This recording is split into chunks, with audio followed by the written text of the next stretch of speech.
Dernier déjà, nous avions prié pour les malades et puis mardi, nous avions prié ici pour ceux qui étaient là, pour un ami qui s'appelle. On voit que ça va, ouais, ça va pas mal. On était resté un temps avec lui, on a pu partager quelques mots avec lui, on a prié avec lui. On le sentait quand même assez réceptif et assez ouvert. Et puis, il a considéré ce moment, je crois que ça lui a fait vraiment plaisir qu'on passe le voir. Et il nous disait que son épouse lui avait amené une Bible et on l'a encouragé à le lire. Nous voulons véritablement continuer à prier pour cet ami, pour que le Seigneur non seulement le bénisse dans sa santé, mais que le Seigneur se révèle pleinement à lui. Et que de cette expérience, il sort complètement changé, transformé. Amen. Amen. Voilà, on veut continuer à prier pour lui. On veut prier pour nos frères et sœurs qui sont malades, qui ont des soucis ce matin. Nous avons un Dieu qui nous aime tellement. L'apôtre Paul nous dira dans l'Épître aux Romains, si Dieu, alors que nous étions des pécheurs, n'a pas hésité à donner son Fils pour nous à la croix, qu'est-ce qu'il ne pourra pas faire pour nous? Voilà, je suis avec lui pour dire, eh bien, il est capable de tout faire pour nous, s'il a donné son Fils à la croix. Et quand il donnait son Fils à la croix, moi je n'étais pas chrétien à ce moment-là. Il ne l'avait pas fait que pour les chrétiens, non. Il avait fait pour le monde entier, pour l'humanité. La Bible dira, Dieu a tant aimé le monde qu'il a donné son Fils unique. Il a fait pour ceux qui sont dehors, aujourd'hui, qui n'ont pas encore saisi son amour. Nous voulons continuer à prier pour notre sœur Josie. Voilà, que le Seigneur continue de la bénir dans sa santé. Dieu est grand, Dieu est souverain. Peu importe le diagnostic des médecins, nous croyons que le mot final revient à notre Dieu. Le mot final revient à notre Dieu. Je vous ai raconté là, le témoignage de cet ami sur lequel on avait tiré. On lui a mis un fusil dans les narines et puis on a tiré. Donc une bonne partie de sa tête était partie. Ça se passait au Nigeria. Il était tombé, il ne bougeait plus. Il pensait qu'il était mort. Mais non, c'est Dieu qui a le dernier mot. Il n'était pas mort. Même si, bien, le traumatisme était très fort, on l'a amené dans plusieurs hôpitaux. Et parce que les médecins ont dit, ben, on ne peut pas, on ne sait pas comment faire. Et finalement, il était tombé sur un chirurgien qui a récupéré des os de sa cuisse pour essayer de remettre en place. Mais malgré tout ce qu'il a traversé, il est resté vivant parce que son Dieu n'a pas décidé que c'est l'heure pour lui. Voilà. Nous avons un grand Dieu, un Dieu souverain, un Dieu que nous louons ce matin, que nous chantons, mais nous voulons prier, voilà, pour avoir quelques temps. Nous sommes heureux de voir que notre sœur Simone est là, présente au milieu de nous. Merci Seigneur. Voilà, ça continue d'aller bien et que le Seigneur permette que notre sœur soit complètement libérée et visitée. Amen. Nous avions prié aussi pour un monsieur qui s'appelle René Simonet. Voilà, on veut continuer à prier pour lui, que le Seigneur pose sa main. Nous avions prié dimanche dernier pour deux enfants qui étaient là dimanche dernier. Et c'était après le culte que nous avions pu nous entretenir avec ces enfants, entretenir avec leurs tontons et tatas qui les ont amenés. Ce sont des enfants qui sont dans de très très grandes difficultés, qui ont besoin de la grâce de Dieu. L'aîné qui a 13 ans et qui s'appelle Grâce, et le plus jeune qui va avoir bientôt 12 ans qui s'appelle André. Et ces enfants ont vraiment vraiment besoin de la grâce de Dieu. La maman était décédée quelques mois après avoir accouché du dernier dans un incendie. Et puis, quelques temps après, le papa aussi était décédé. Les deux parents étaient des alcooliques et ces enfants ont été balloter de famille en famille pour trouver quelqu'un qui s'occupe d'eux. Ils ont été fortement impactés, fortement impactés. Je sais ce que je dis et c'est très très très compliqué même pour la personne qui les a récupérés maintenant, qui veut s'occuper d'eux. C'est vraiment vraiment très très difficile pour lui. Mais nous voulons prier pour ces deux enfants, Grace et André, demander la grâce de Dieu pour que eh bien, ce qui a été perturbé, ce qui a été bouleversé au très fond d'eux-mêmes, que Dieu puisse apporter une restauration. Amen. Voilà donc quelques sujets de prière, peut-être que vous en avez d'autres, n'hésitez pas, je voudrais que nous puissions tous ensemble élever la voix pour prier.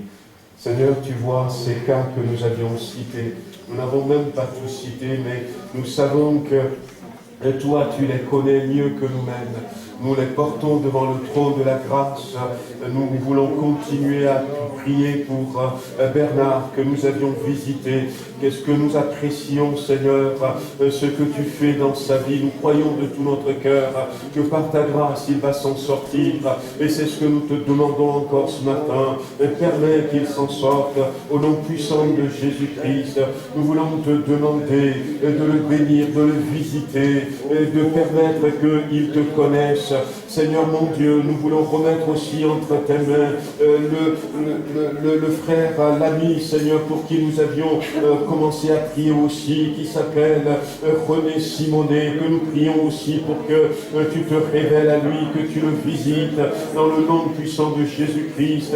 Nous voulons ce matin, Seigneur, ne pas baisser les bras pour ces deux enfants pour qui nous avions commencé à prier la dernière fois. Viens les restaurer dans le nom de Jésus-Christ. Viens remettre de l'ordre dans leur vie, dans leur cœur. Nous te prions, Seigneur, de les visiter. Visite aussi encore et encore notre sœur Josie. Seigneur, pose ta main, continue de poser ta main sur Simone. Te remercions pour nos bien-aimés qui sont là ce matin, nos personnes âgées. Nous les remettons entre tes mains. Tu relèves, tu restaures, tu visites ce matin, tu guéris, Seigneur, tu remets debout, tu chasses toute influence de l'ennemi, tu apportes, Seigneur, la paix, tu apportes la joie, tu enlèves la souffrance. Ô louange et gloire à ton Saint-Nom. Merci, Seigneur, béni sois-tu. Pose ta main sur quelqu'un au milieu de nous ce matin qui a besoin de ta grâce. Merci, Seigneur. Amen. Amen.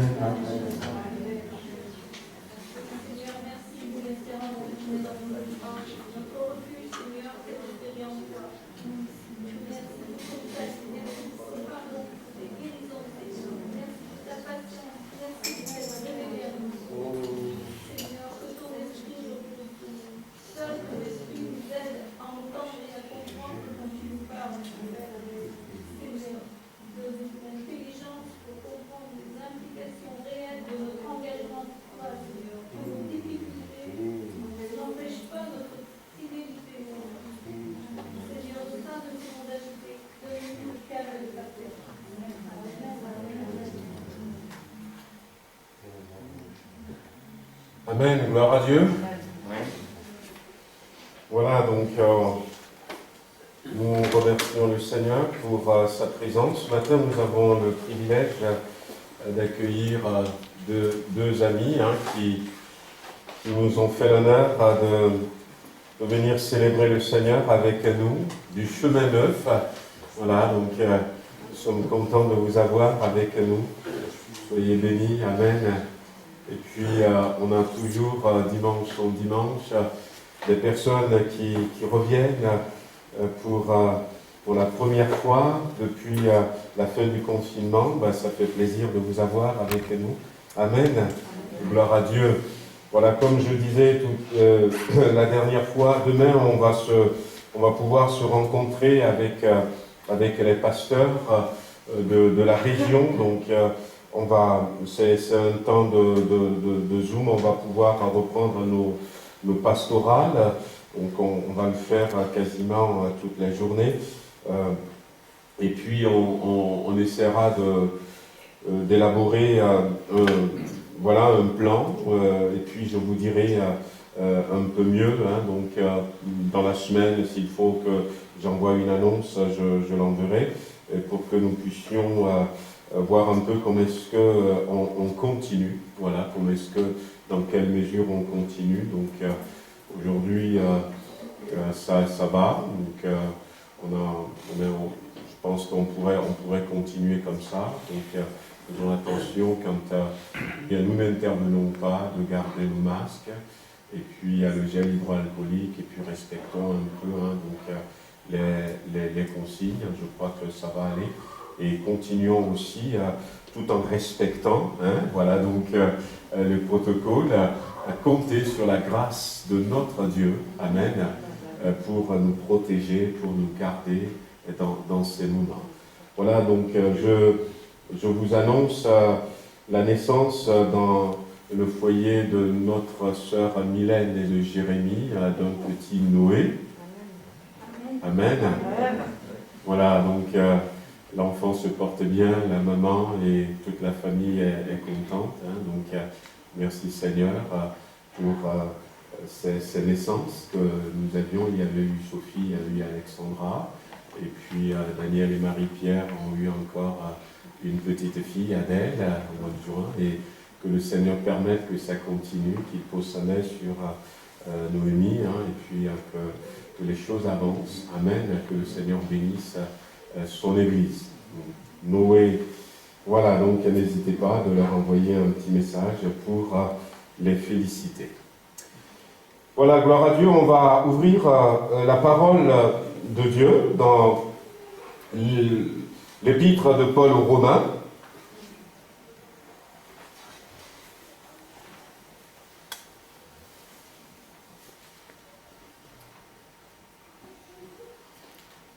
Chapitre 8 et le verset 28, un verset que nous connaissons bien.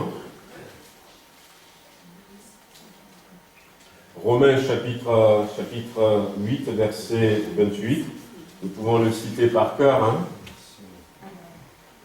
Ouais. Je ne sais pas si vous apprenez encore quelques versets par cœur. Nous savons du reste que toutes choses concourent au bien de ceux qui aiment Dieu, de ceux qui sont appelés selon son dessein. Nous savons du reste que toutes choses concourent au bien de ceux qui aiment Dieu.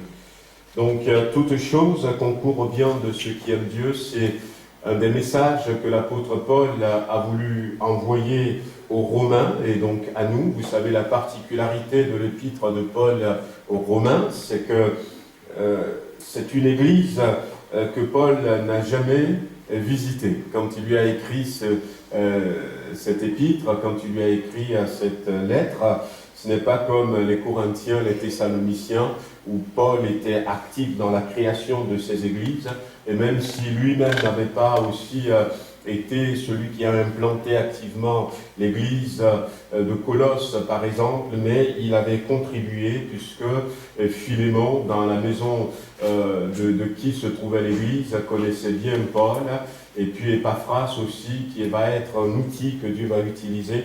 Toutes ces personnes étaient en contact avec lui. Paul avait déjà visité ces églises.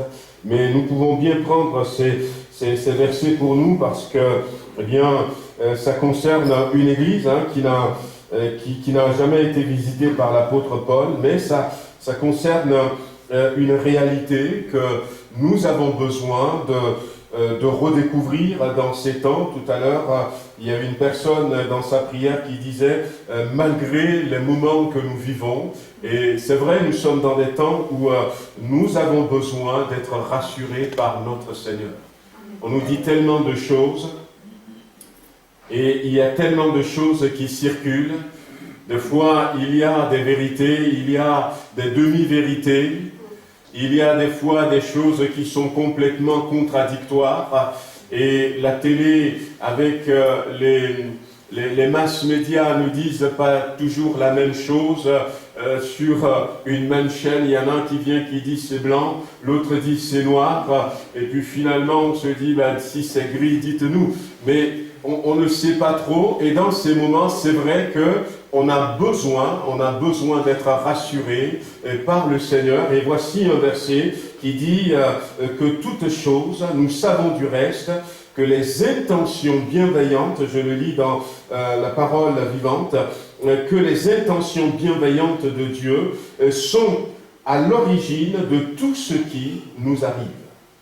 Nous avons un grand Dieu, nous avons un Dieu puissant, et comme je dis souvent, Dieu a vu le film du début jusqu'à la fin, avant le tournage, avant même qu'on ne commence à écrire le livre. Dieu a déjà lu du début jusqu'à la fin. Donc il sait toutes les lignes qui vont être écrites, il connaît là où va être un point, une virgule, il connaît tous les détails. Et comme je disais la dernière fois, également en parlant d'Éden, Dieu a tout dans sa main. Dieu n'a pas de plan B.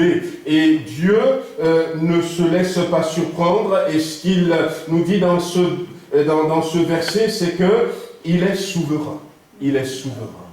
Et je crois que dans ces temps de turbulence, nous avons besoin de réaliser une fois de plus que celui qui est assis sur le trône, c'est Dieu.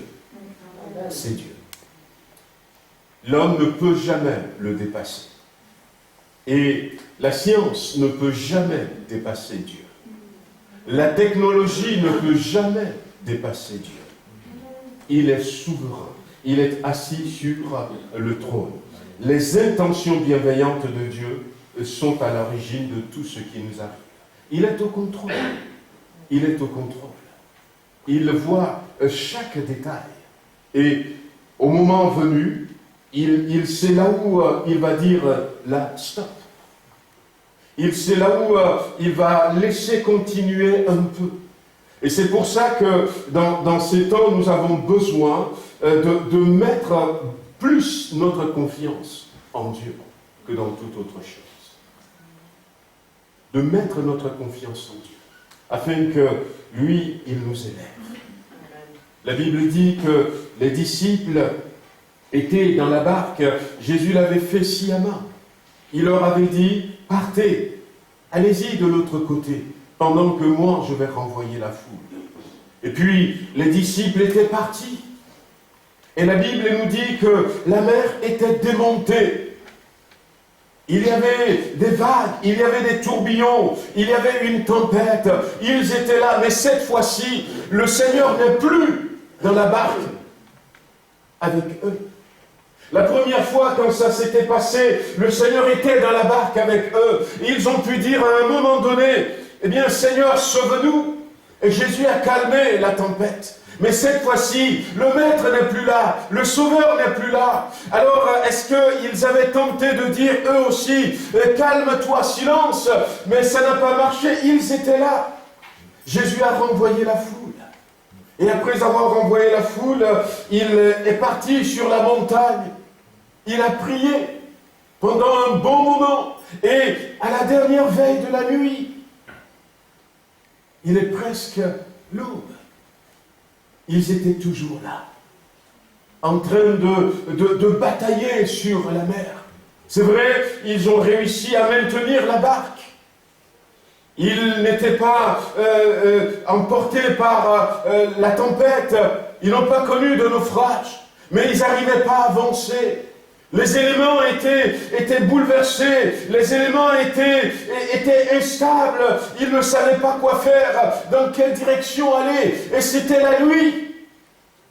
Et ça nous parle de ces temps dans lesquels nous vivons, où nous voyons la nuit qui vient de plus en plus, où nous voyons, eh bien, toute cette confusion qui règne.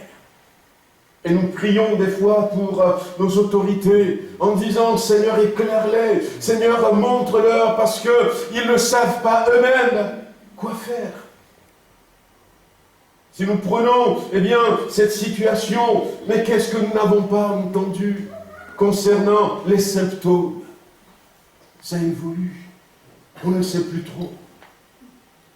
Voyez-vous, quelle solution apporter? Et à ce moment-là, voici Jésus qui vient. Et cette fois-ci, il marche au-dessus des éléments déchaînés.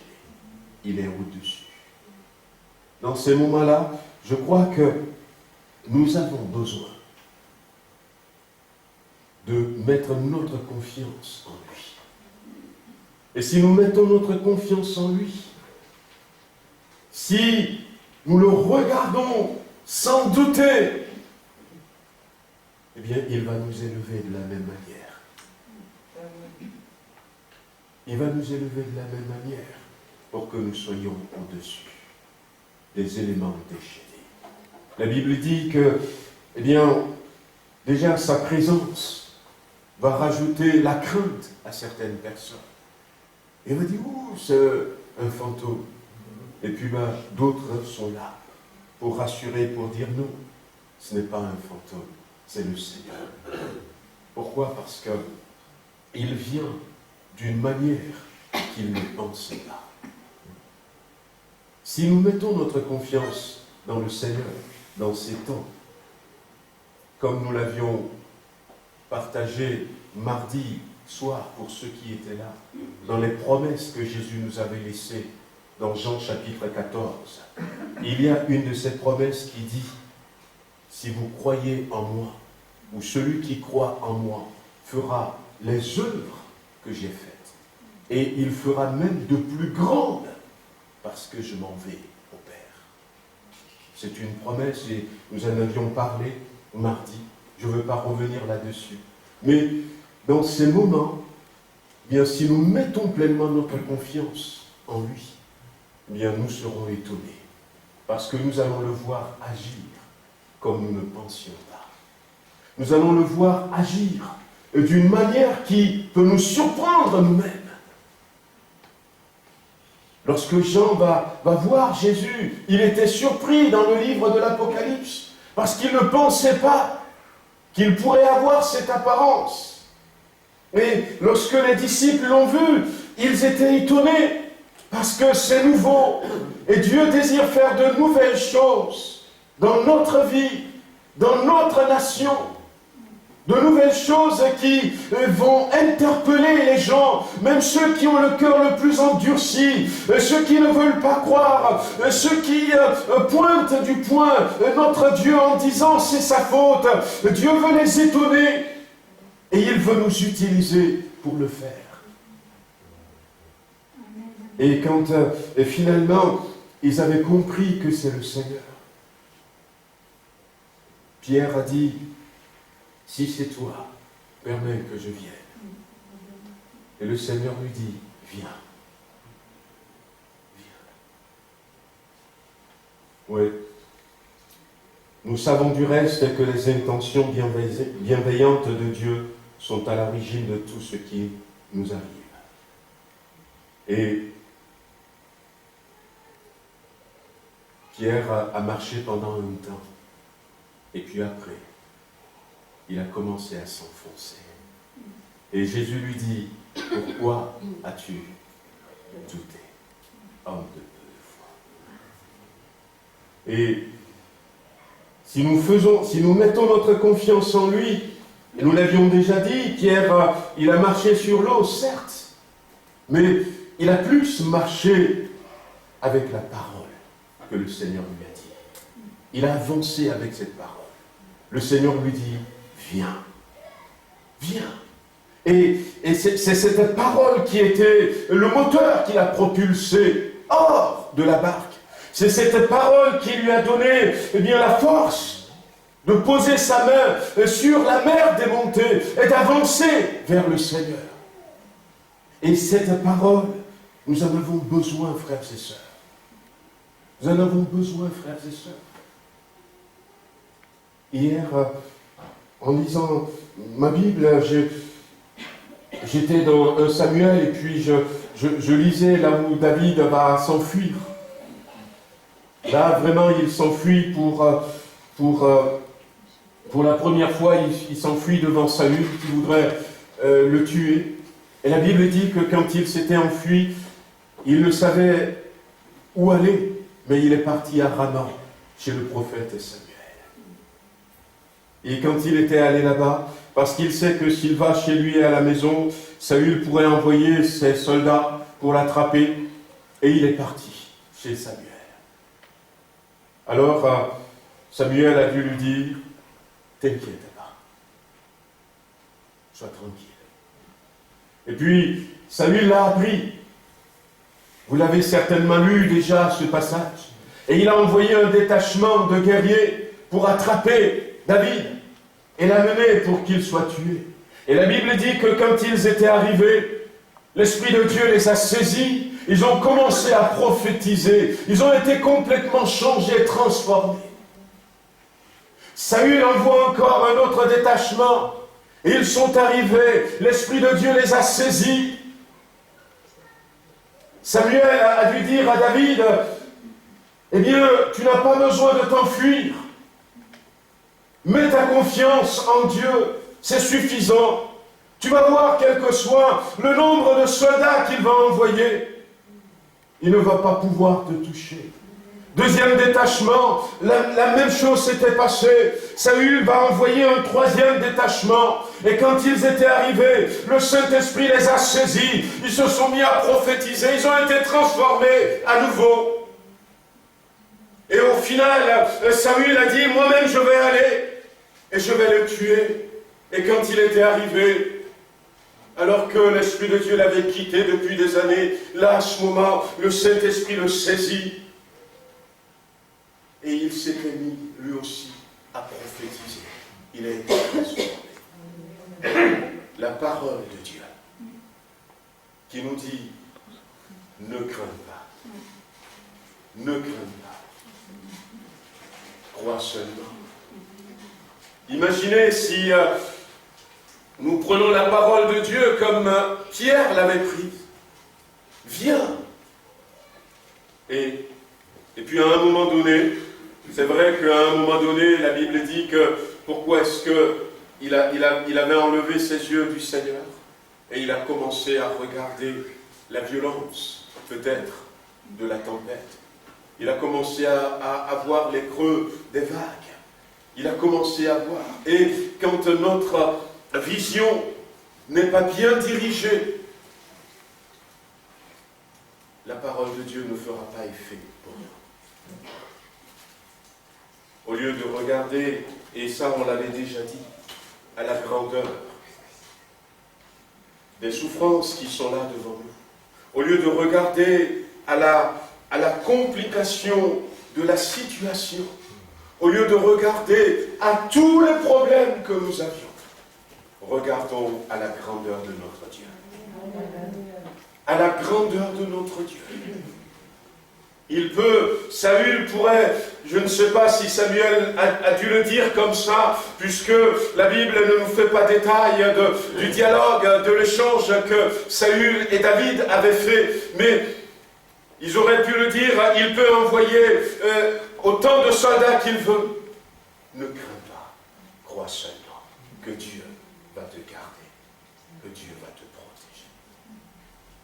Et Dieu l'a gardé, et Dieu l'a protégé. Et personne n'a touché à David. Et d'ailleurs, eh bien, il a pu aller jusqu'au bout. Comprendre que, eh bien, les intentions de Dieu, ce n'est pas pour nous couler, ce n'est pas pour nous faire du mal. Dieu fait concourir à toutes choses au bien de ceux qu'il aime. Au bien de ceux qu'il aime. Car c'est conformément à son plan qu'ils ont été appelés au salut. Dieu fait concourir toutes choses au bien de ceux qu'il aime. C'est-à-dire que, eh bien, lorsque nous restons avec Dieu, lorsque nous restons attachés à notre Dieu, lorsque nous continuons de marcher selon ce que notre Dieu nous dit, il y a des choses qui vont nous arriver, mais Dieu va les prendre. Au lieu que ce soit des difficultés qui nous arrêtent, ça va être des opportunités pour nous faire avancer. Dieu va les changer, Dieu va les transformer. Toutes choses concourent. Dieu fait concourir toutes choses.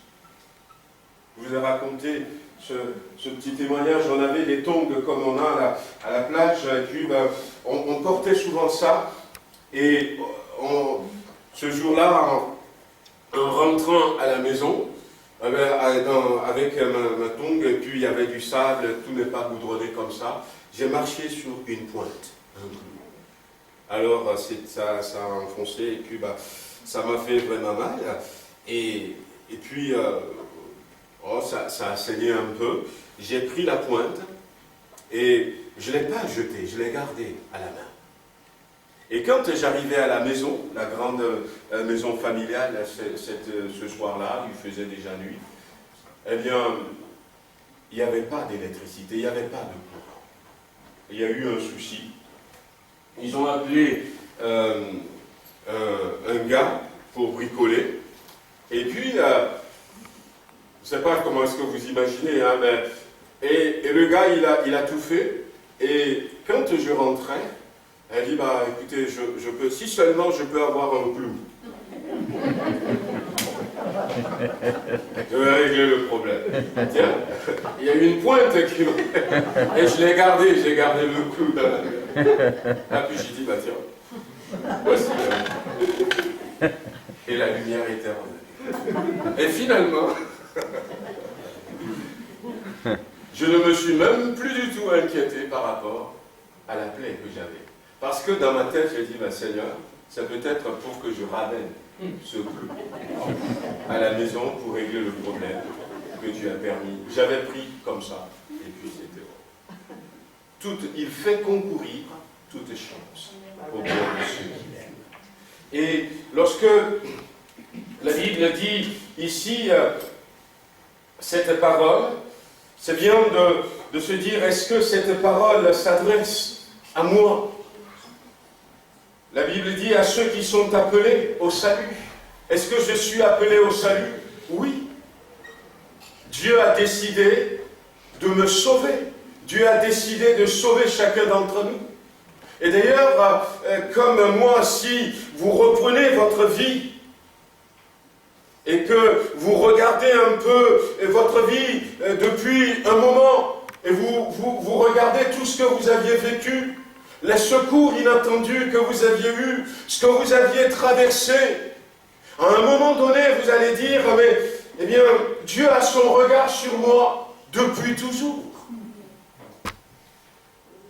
Depuis toujours. Nous sommes tous appelés à être sauvés. C'est pour ça que Dieu nous a préservés de certains accidents. C'est pour ça que Dieu nous a guéris de certaines maladies. C'est pour ça que Dieu a fait que nous puissions vivre ce que nous avions vécu. Oh, des fois, c'est peut-être des complications, des difficultés, mais peut-être sans ces complications, sans ces difficultés, aujourd'hui, certains ne seront pas là. Héritiers du salut, qui est plus grand que toutes choses. Oui, cette parole s'adresse à moi. Parce que je suis appelé au salut. Cette parole s'adresse à tous ceux qui aiment Dieu, selon l'obéissance de la parole. On aime vraiment Dieu si vous m'aimez, vous gardez mes commandements. Ceux qui m'aiment font ce que je leur demande. Et si nous aimons Dieu de tout notre cœur, cette parole est pour nous.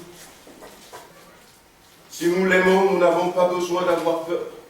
Et même lorsque la tempête va se déchaîner, nous allons simplement dire, mon Dieu utilisera cette situation pour glorifier son nom dans ma vie, pour m'amener à vivre une nouvelle expérience. Et avant même que je ne le dise, lui-même va tendre sa main pour me secourir.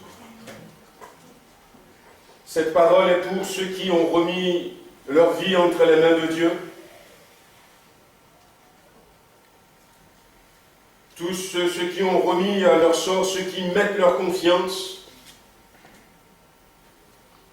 Eh bien, cette parole est pour eux. En plus, cette parole, lorsque la Bible dit « nous savons du reste », nous savons du reste, donc ça voudrait dire que, eh bien, ça vient en conclusion de quelque chose. l'apôtre Paul va dire déjà au verset 1er que nous ne sommes plus sous la condamnation. Il n'y a plus maintenant de condamnation pour ceux qui sont en Christ. L'apôtre Paul dira au verset 2, car nous sommes affranchis du péché. Et l'apôtre Paul dit que, eh bien, nous sommes de ceux qui maintenant ne nous affectionnons plus, au verset 6, des choses de la chair, mais nous sommes de ceux qui nous affectionnons de l'esprit, la vie de l'esprit, ce que l'esprit aime. Et lorsque nous faisons toutes ces choses, au reste, si nous sommes de ceux qui ont dit au Seigneur, je te donne ma vie, et je ne veux plus vivre sous la condamnation. Si nous sommes de ceux qui ont compris qu'au travers de Jésus-Christ, nous sommes affranchis du péché, et ceux qui, comme c'est cité au verset 6 et au verset 13, Romains chapitre 8, font tout leur possible pour ne plus laisser, eh bien, cette vie de péché prendre le dessus, mais vivre par l'Esprit. Eh bien, à ce moment-là, ne nous inquiétons pas. Ne nous inquiétons pas. La mer peut se déchaîner. Mais nous aurons l'assurance que nous sommes entre les mains de notre Dieu. Et rien ne viendra nous bouleverser. Ici, la Bible dit toutes choses. Toutes choses. Alors, c'est une question que on peut encore se poser. Qu'est-ce que nous mettons dans toutes choses? Qu'est-ce que je mets dans toutes choses? Ouais. Est-ce que je mets mes difficultés de santé, et puis c'est tout? Est-ce que je mets mes difficultés financières? Est-ce que je mets tous les problèmes que je rencontre? Vous savez, pour vivre pleinement ce verset, nous avons besoin de faire pleinement confiance au Seigneur. De faire confiance au Seigneur. Jésus avait commencé dans Matthieu chapitre 5 les béatitudes en disant « Heureux les pauvres en esprit.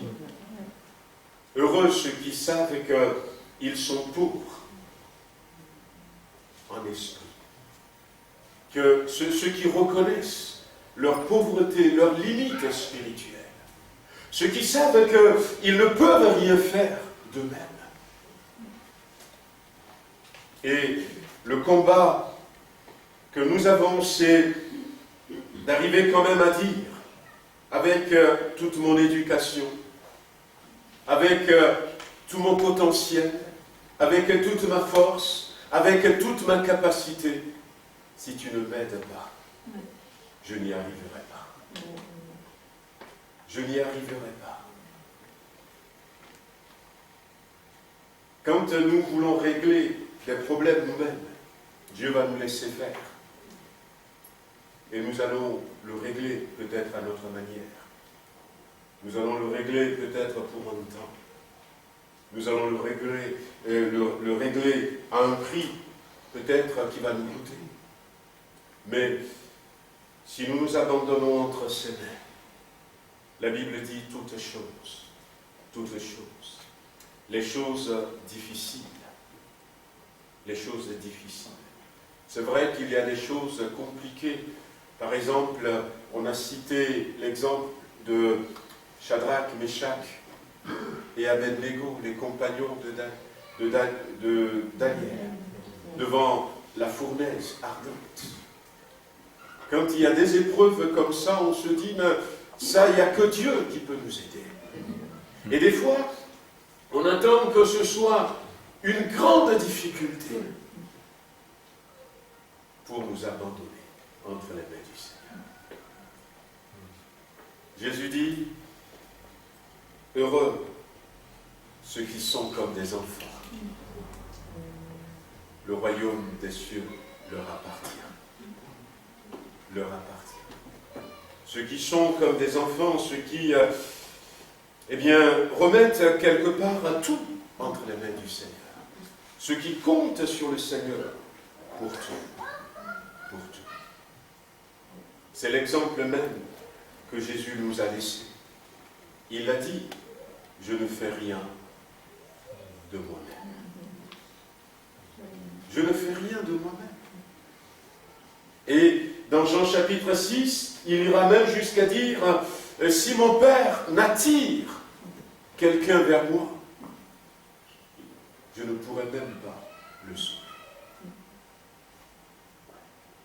Je ne fais rien de moi-même.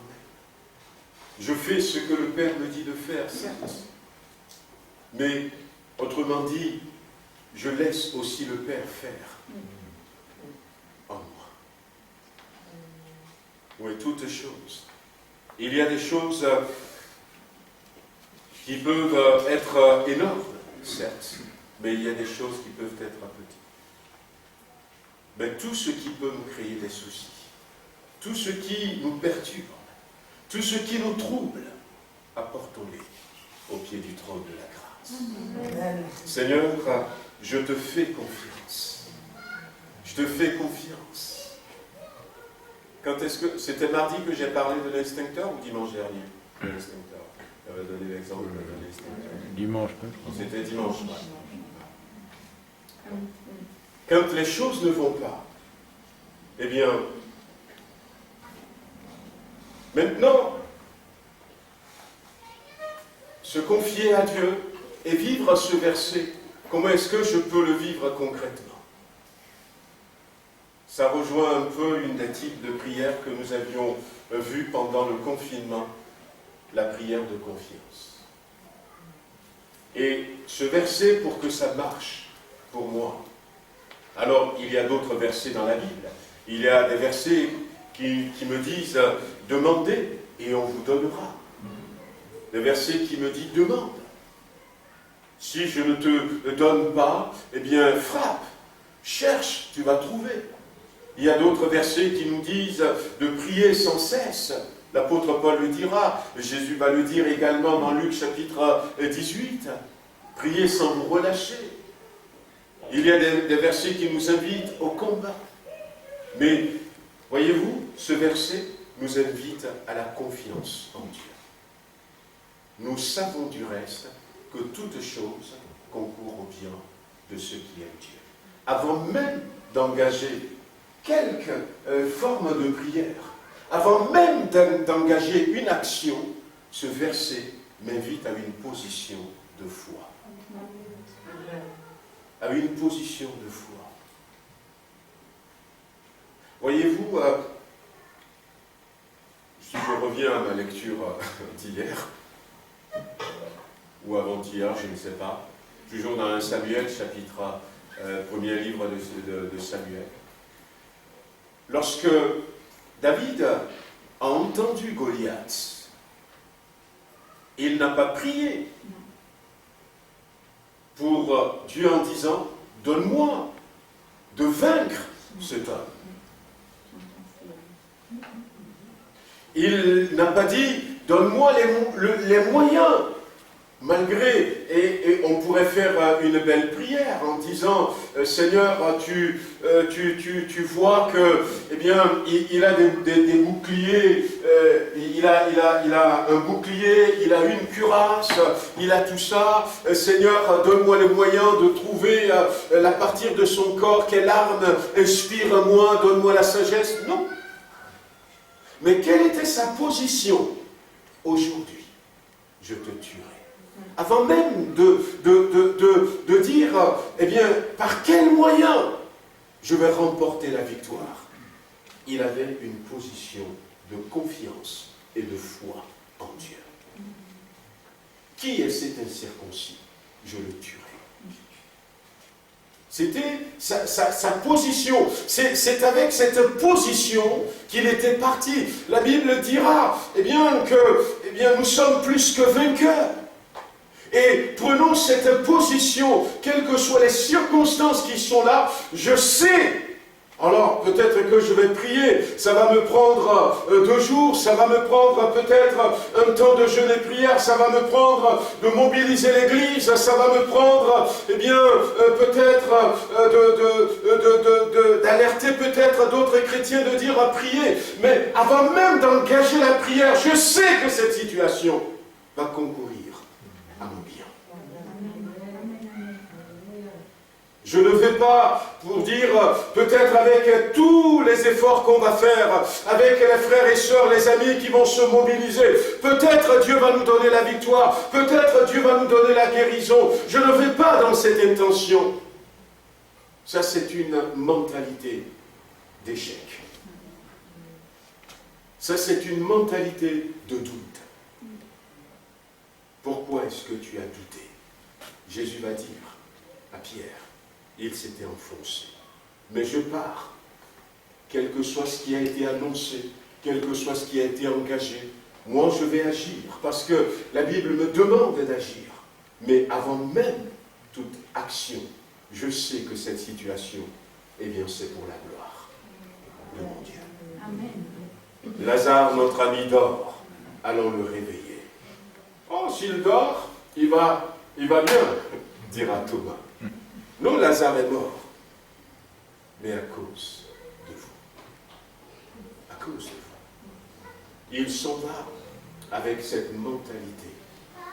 Il y a un verset de la Bible, même si ce n'est pas, qui dit « Il est parti en vainqueur ». Eh bien, ce verset nous invite à marcher comme des vainqueurs. Et l'apôtre Paul ira même plus loin, comme des plus que vainqueurs. Comme des plus que vainqueurs. Et plus que vainqueur, je ne sais pas ce que vous mettez dedans, mais plus que vainqueur, ça peut être cette attitude de celui qui sait que quelle que soit l'intensité du combat, quelles que soient les armes que l'ennemi va utiliser, l'ennemi ne pourra jamais le vaincre. Oh, ils vont dire ce qu'ils vont dire. Ah, il y a une nouvelle bombe, il y a, je ne sais pas, une nouvelle arme. Ils vont dire, les nouvelles peuvent être alarmantes. Mais l'ennemi ne remportera jamais ce combat. Et pourquoi l'ennemi ne remportera jamais ce combat? Parce que le combat que je vais livrer a déjà été remporté. A déjà été remporté. A déjà été remporté, frères et sœurs. Le combat a déjà été remporté. Et moi, je suis dans la victoire. On va annoncer qu'il y a 2 gars qui vont boxer. C'est des boxeurs professionnels poids lourds. Et puis, on regarde comme ça. C'est comme quand, avec le décalage horaire, on est dans un pays, et puis le combat a déjà eu lieu. Combat, par exemple, prenons les États-Unis, le combat a déjà eu lieu aux États-Unis, et 5 heures plus tard, eh bien, c'est le direct, parce que, à cause du décalage, eh bien, le combat est en train d'être montré à la télé à Hawaï. Alors, on était là, on est excités, et il y a notre champion qui est là, et puis l'autre, l'adversaire est là, et puis on fait comme ça, et puis après, peut-être l'adversaire est parti, il choisit des armes sophistiquées, on est là, le cœur bat, on dit, mais est-ce qu'il va gagner? Mais le combat est déjà fini. Et nous avons gagné. C'était ça. Le combat est déjà fini. Il aurait, par exemple, aujourd'hui c'est peut-être possible, mais à l'époque où il n'y avait pas cette histoire de TNT, je ne sais même pas quoi, l'histoire de télé, tout ça, de satellite. Il n'y avait des fois qu'une seule chaîne de télé dans le pays. Et on ne pouvait pas voir ce qui se passe là-bas. Et nous sommes dans cette situation, frères et sœurs. Le combat a déjà eu lieu, le combat était déjà terminé, et notre champion a remporté. Et nous sommes là, en train de se manger les ongles jusqu'à la chair, en disant, ouh là là là, mais qu'est-ce que je vais faire? Le combat a déjà été remporté. Ah mais t'as vu, il est parti, chercher une autre arme, il a changé de gant, on dit que dans ce gant, il a mis du plomb, des trucs comme ça, on se fait du mauvais sang. Et puis des fois même, il y en a qui font une crise cardiaque. Ouais. Mais le combat a déjà été remporté. Le combat a déjà été remporté. Est-ce que nous pouvons le comprendre? Aujourd'hui, le monde cherche des solutions. Et puis aujourd'hui, il y a une certaine agitation. Mais mon Dieu est souverain. Toutes choses concourent au bien de ceux qui aiment Dieu. Eh bien, je vais terminer en disant, gardons cette position de foi. Mais aussi, soyons patients. Laissons Dieu faire. Si nous avons notre part à faire, faisons-le. Mais faisons-le en partant de la position de la foi comme nous avons. Nous attendre simplement à Dieu. Et au lieu de confesser quelque chose de négatif, confessons la foi. Confessons la victoire. Confessons, dit, mais Seigneur, il peut se montrer aussi virulent qu'il le veut, ce virus, mais je sais qu'il a été vécu. Amen. Je sais qu'il a été vécu. Cette situation peut paraître aussi catastrophique qu'elle le veut, mais je sais qu'en toi, il y a la restauration. Amen. Il y a la restauration. Tout va être restauré. Et gardons la foi, frères et sœurs. Restons déterminés et ayons la bonne attitude. Ne laissons pas la crainte, ne laissons pas la peur. Notre Dieu est au contrôle. Amen. Toutes choses concourent au bien de ceux qui aiment Dieu, de ceux qui sont appelés au salut en Jésus-Christ. On va baisser les têtes et puis on va prier quelques instants. Je ne sais pas quelle est la situation que vous êtes en train de traverser, mais j'aimerais vous inviter avec moi en ce moment à pouvoir parler à cette situation. Peut-être cette situation vous a dominé pendant un certain temps. Cette situation, ça dure depuis longtemps. Ça vient peut-être des parents. C'est une situation que vous avez héritée. Oh, toute votre enfance, ça a été. Mais aujourd'hui, vous êtes là. Et la Bible dit que Dieu fait concourir toute situation. Et si nous sommes là, Dieu est là présent. Nous voulons nous adresser à ces situations, dire situation, tu ne l'emporteras pas, tu as été vaincu. Jésus-Christ est le vainqueur. Et en lui, je suis vainqueur. Et priez que le Seigneur vous donne de partir de la position de vainqueur, de partir de cette position de foi, quelle que soit la chose qui est là en face de vous. Peut-être c'est la situation sanitaire de notre nation, de notre monde, de notre génération, mais demandez à Dieu, donne-moi de réaliser que toi tu es au-dessus de toutes ces choses, que la solution se trouve en toi. Donne-moi de ne pas avoir peur. Dis quelque chose à ton Dieu ce matin. Bien-aimé Seigneur, nous voulons te remercier encore pour ta parole. Merci parce que tu fais concourir à toutes choses, au bien de ceux qui t'aiment.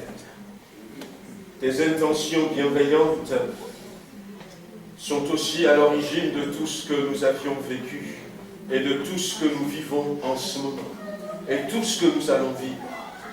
Ta volonté, Seigneur, c'est de nous amener dans ta gloire. Alors nous voulons croire ce matin que tu ne nous laisseras pas tomber. Peut-être que certains doutent en voyant la violence des vagues, en voyant l'intensité de l'attaque, en disant est-ce que je vais y arriver? Ta parole dit ce matin que nous allons y arriver. Parce qu'en Christ, nous sommes plus que vainqueurs. Donne-nous, Seigneur, d'avoir cette position de foi. Donne-nous d'avoir cette position de vainqueur. Donne-nous de réaliser que le combat est fini, est terminé. Nous n'avons pas de satellite qui nous montre ce qui se passe au ciel. Mais Seigneur, si seulement nos yeux spirituels sont ouverts, nous pourrons voir que ce combat dans lequel nous nous trouvons, que cette bataille qui est là en face de nous, que cette bataille est déjà terminée, que Jésus-Christ a remporté la victoire pour nous. Et c'est pour ça qu'il nous dit, mon enfant, ma fille, mon fils, mon ami, ce matin réalise que toutes choses concourent au bien de ceux qui aiment Dieu. Ne t'effraie pas, ne promène pas des regards inquiets, fais-moi confiance, reste patient, laisse-moi faire. Si tu dois agir, agis, mais n'oublie pas qu'en moi, tu es plus que vainqueur, et que ce n'est pas l'ennemi le plus fort, c'est moi le plus fort. Seigneur, donne-nous de le réaliser, donne-nous de le réaliser, donne-nous de ne pas douter, même si ça fait des années, donne-nous de ne pas, Seigneur, baisser les bras, mais donne-nous de continuer à dire, notre Dieu est le plus fort, notre Dieu est le plus grand, notre Dieu est le plus puissant. Oh Seigneur, donne-nous de le réaliser et de ne jamais baisser les bras, au nom de Jésus-Christ. Amen.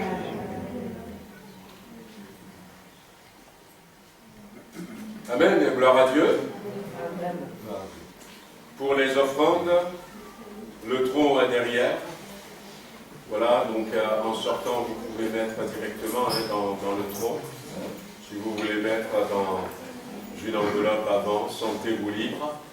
Voilà. Donc on fait comme ça pour le moment. Mais je crois que suite à notre rencontre qui aura lieu demain avec les pasteurs, on aura des nouvelles et puis je vous les donnerai soit par message pour que nous puissions voir un peu comment continuer. Amen. Voilà, bientôt on va reprendre la Sainte Seine. Amen. Ouais, on va reprendre, je crois, avant la rentrée septembre, on va reprendre la Sainte Seine. Hein, donc je vous ai dit qu'on le fera avec les gobelets. Voilà, donc avec un gant alimentaire, un frère va rompre le pain, on le met dans des petits gobelets, et puis on va passer, vous prenez d'abord un petit gobelet de pain, et puis un petit gobelet de vin, et après on prendra la Sainte Seine ensemble. Voilà, que le Seigneur nous bénisse, nous raccompagne à mardi à 19h30. Voilà, pour Tarare, on continue les mercredis pour le moment. Et puis on vous dira, hein, nos bien-aimés, quand on pourra commencer pour Tarare. Voilà, quand on pourra commencer le dimanche à Tarare, on vous dira. Voilà. Soyez bénis.